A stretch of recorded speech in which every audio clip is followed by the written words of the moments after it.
So, what is the basic difference between meditation and synthesis? Let me explain the very basic difference.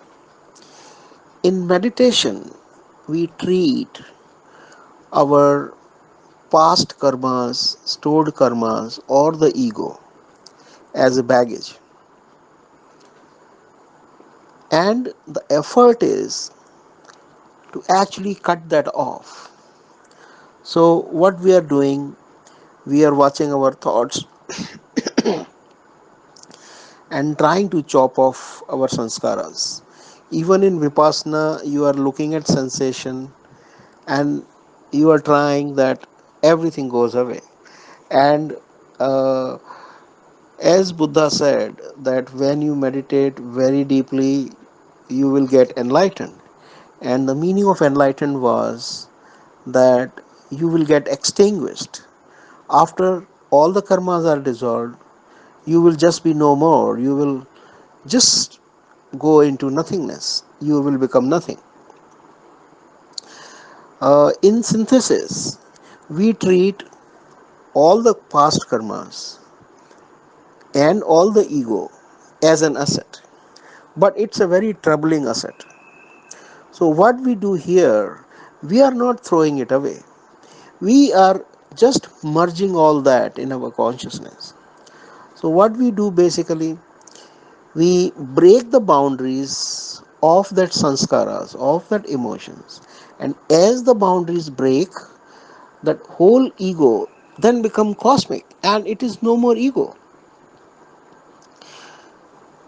So every experience of synthesis will actually empower you more and more, because whatever was there in your subconscious has now become part of superconscious, and you have integrated the energy and intelligence of that. So in meditation, the result is the peace and happiness, and in synthesis, you do get peace and happiness and bliss, but at the same time you also get empowered and you also become a creator. In meditation, the effort is to chop off everything that is keeping you energetic.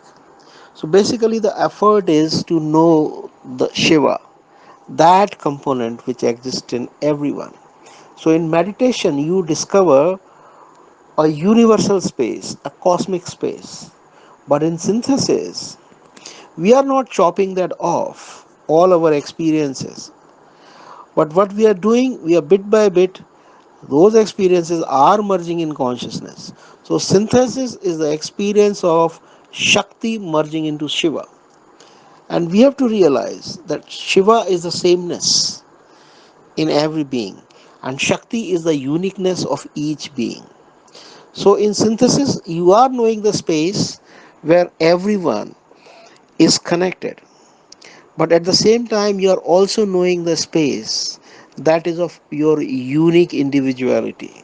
So, that's why the synthesis will make you very creative. Meditation will give you a desire not to be in the world, but synthesis will give you desire to make the world a creative space. And in fact, that was the purpose of meditation. Buddha said that desire is the root cause of all the sadness. And he said that if you want to be free from the sadness, you have to give up the world, go deep within yourself, don't get involved at all with the world, or get involved to the minimum extent. So he even used to tell his bhikshus that when they go out for bhiksha, they should only look just 2 feet ahead of their feet, because if they just look more, then the times are so corrupting that they will get corrupted. And he was not wrong. He was the first master of Kali Yuga, and Kali Yuga was supposed to be very difficult time. So he was suggesting the conscious being not to remain involved in the world, but to actually quit the world and just discover what is inside. So, such a method cannot be empowering for the world. Now we are no more in Kali Yuga, we are in Dwapar Yuga. So, escaping of the world is not required. Rather, empowering of the conscious being is required in the world. In fact, the meditation Buddha taught did not exist before him. It came only for the specific purpose of Kali Yuga. Before that, this concept of escaping from the world or extinguishing oneself did not exist. Yes, the concept of moksha or liberation existed, but that's very different from enlightenment. In moksha, a soul merges into the God.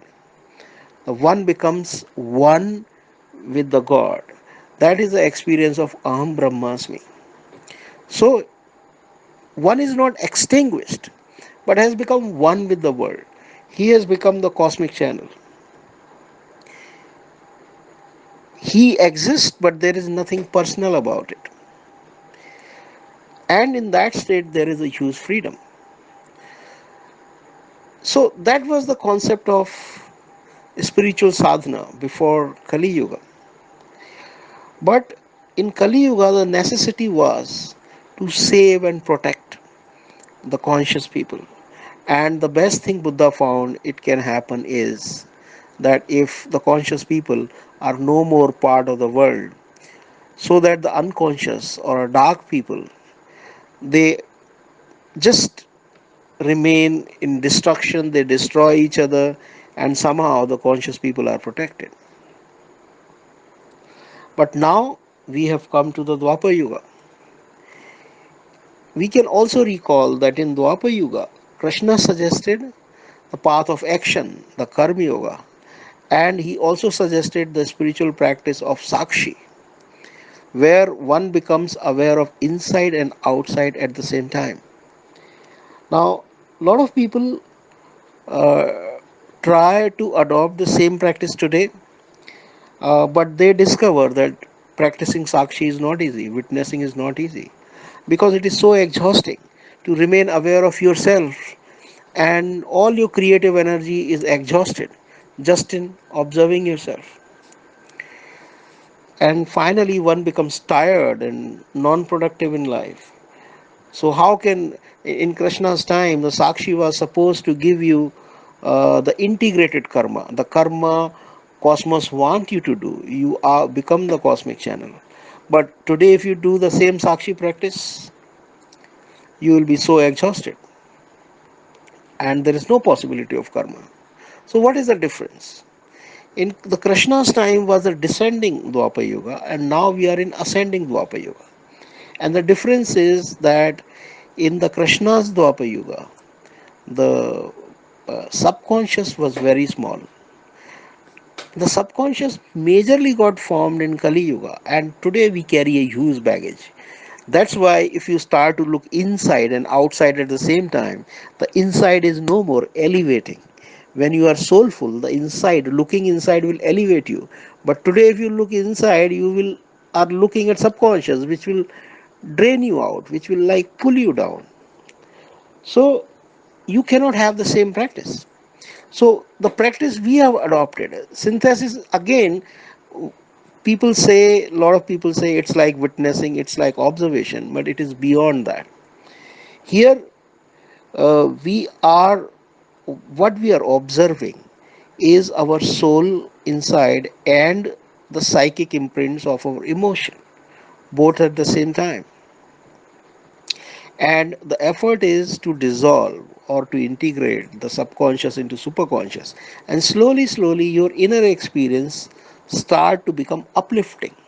So, and then there is no more even need to look inside, because you are so deeply connected, you feel very light, and uh, you are very conscious, and it becomes effortless to remain connected to your soul.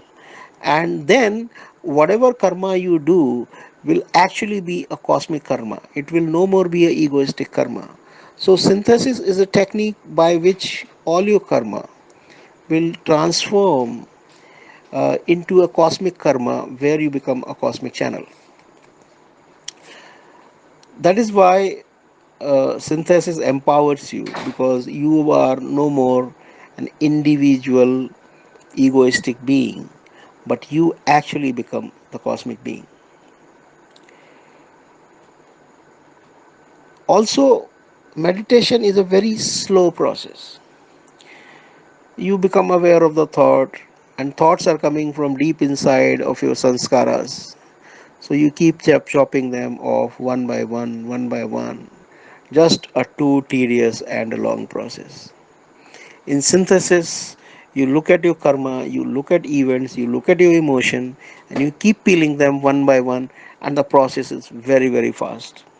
You don't have to work on individual chakras, you just have to work directly on your emotional body. In emotional body, whatever uh, you know is our karmic baggage is stored, and we are peeling it off one by one, and it's very easy to reach the soul that way. So I hope you understand that what is the difference between the synthesis and the meditation process, and why it was essential for me to discover the synthesis, because I remained in deep meditation for very long, and still I realized that it's not complete. Something is still puzzling, something is still pending, and I kept searching for what could be the resolution. And uh, I'm very grateful to life that with the help of so many ascended masters, avatars, and rishis, there was a progress and there was a constant unraveling of a whole new process, which then we called synthesis. So, this is why the synthesis had to be designed. In the next audio, I will explain why synthesis also was not enough and the invocation process had to be designed.